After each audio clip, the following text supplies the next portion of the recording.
Hello student, मैं Jitendra Kumar Jaiswal Chandrabhan Singh inter college इटबहारा गौर बस्ती द्वारा संचालित ऑनलाइन क्लास में आपका स्वागत करता हूं। आज हम लोग कक्षा 10 की केमिस्ट्री की क्लास में पढ़ेंगे chemical reaction and equation part 9। इस पार्ट में हम लोग कुछ महत्वपूर्ण अभिक्रियाओं को संतुलित करेंगे जो कि बोर्ड परीक्षा में आए हुए थे।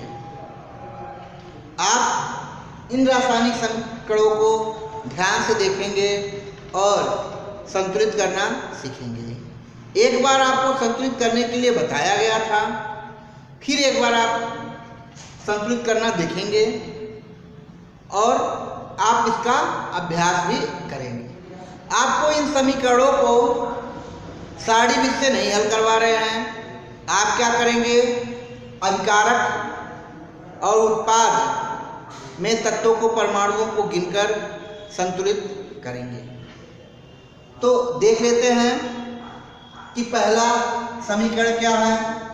Zn plus AgNO3 gives ZnNO3 plus Ag। ठीक है, तो यहां देख लेते हैं Zn की संख्या कितनी है, 1। यहां Zn की संख्या कितनी है, 1।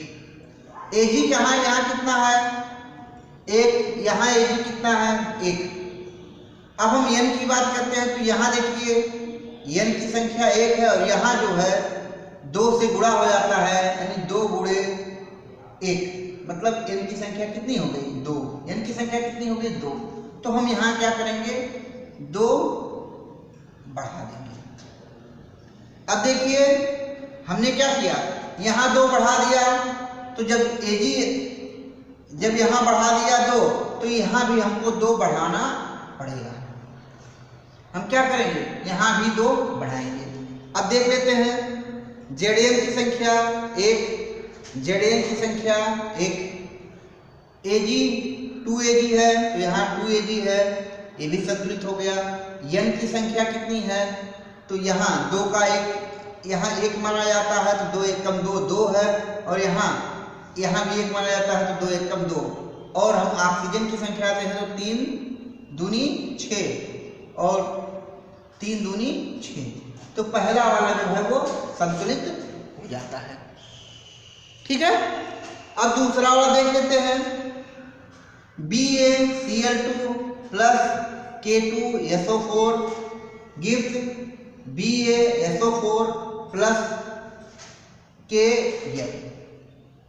अब देख लीजिए यहाँ Ba की संख्या कितनी है, तो Ba की संख्या यहाँ 1 है, यहाँ भी Ba की संख्या कितनी है, 1। Cl देख लेते हैं, Cl की संख्या कितनी है, 2, और यहाँ कितना है, Cl कितना है, Cl केवल यहाँ 1 है, तो यहाँ हम 2 बढ़ा देते हैं। अब देख लीजिए K की संख्या कितनी है, 2, तो K की संख्या कितनी है, 2। SO4 SO4, ये आपका संतुलित हो जाता है। इन समीकरणों को देखकर आपका मनोबल तो बढ़ा होगा।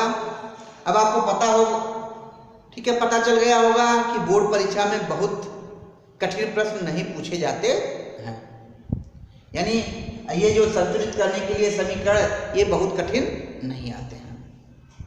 ठीक है, अब देख लेते हैं अगला समीकरण। Al plus CuCl2 gives AlCl3 plus Cu। यहाँ Al कितना है, 1 है, यहाँ Al कितना है, 1 है, इसका मतलब संतुलित है। Cu कितना है, 1 है, Cu कितना है, 1 है, इसका मतलब ये भी संतुलित है। लेकिन यहाँ कितना है, Cl कितना है, 2 है, और यहाँ Cl कितना है, 3 है। तो हम क्या कर देते हैं, हम यहाँ पर 3 कर देते हैं और यहाँ पर 2 कर देते हैं। तो ऐसे में अब देखिए Cl कितना हो गया, 3 दूनी 6, यानी Cl कितना हो गया, 6, और यहाँ 2 3 6, Cl 6 हो गया। लेकिन एक चीज और भी है कि यहाँ Al कितना है, 2, तो यहाँ हम Al के सामने 2 कर देते हैं और Cu कितना हो गया, Cu हो गया 3, तो Cu के सामने 3 कर दिए।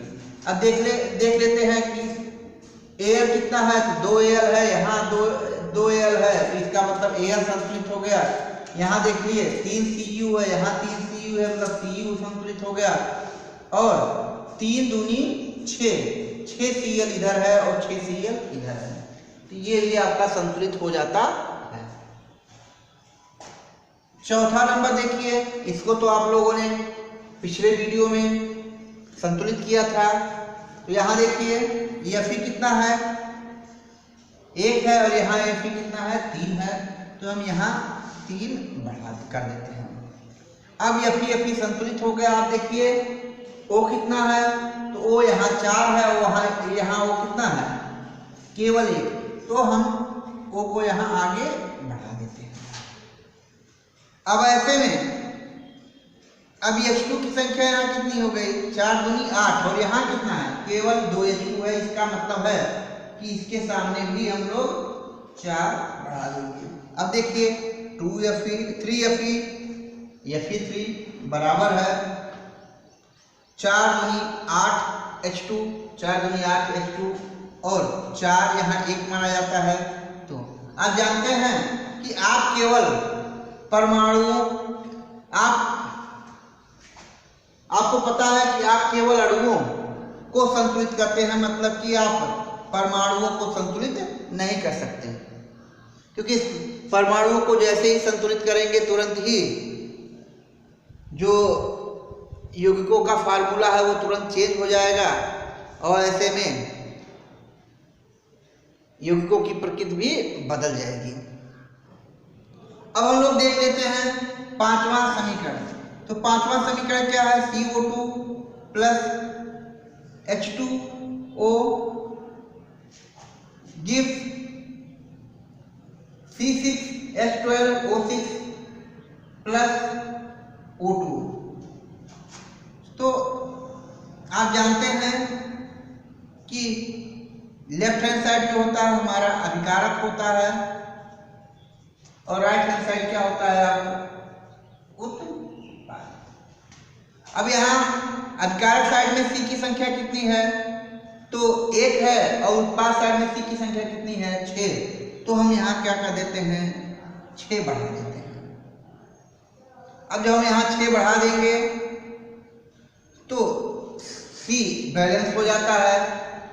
अब H देखते हैं, H यहाँ कितना है, तो H जो है वो आपका 2 है, और यहाँ H क्या है आपका 12 है, तो हम यहाँ 6 से गुणा कर देंगे तो 6 दूनी 12 हो जाएगा, यानी आपका H भी क्या हो गया, संतुलित हो गया।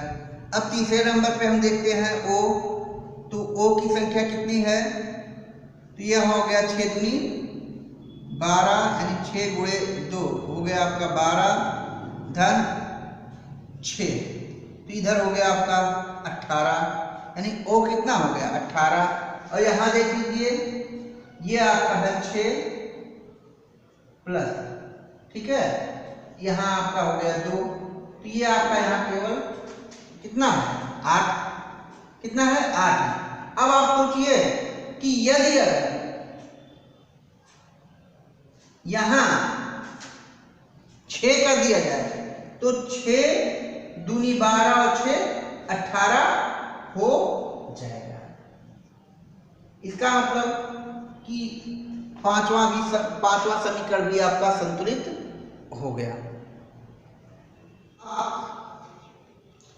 आपको बता दें कि और बहुत सारे समीकरण हैं जिनको संतुलित करना है, जो कि बोर्ड परीक्षा में आए हुए हैं, लेकिन उनका वीडियो आपको अगले पार्ट में मिल पाएगा, क्योंकि आप जानते हैं कि जब वीडियो बड़ा हो जाता है तो वो सबको बोर करता है।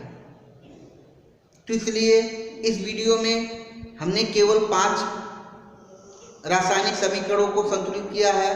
अगले वीडियो में हम लोग और भी रासायनिक समीकरणों को संतुलित करेंगे जो कि बोर्ड परीक्षा में आए हुए थे।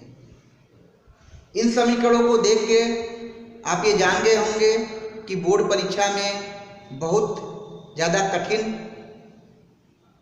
प्रश्नों को नहीं पूछा जाता है, इसलिए आप अपने मनोबल को बनाए रखिए और अच्छे से पढ़ाई करते रहिएगा।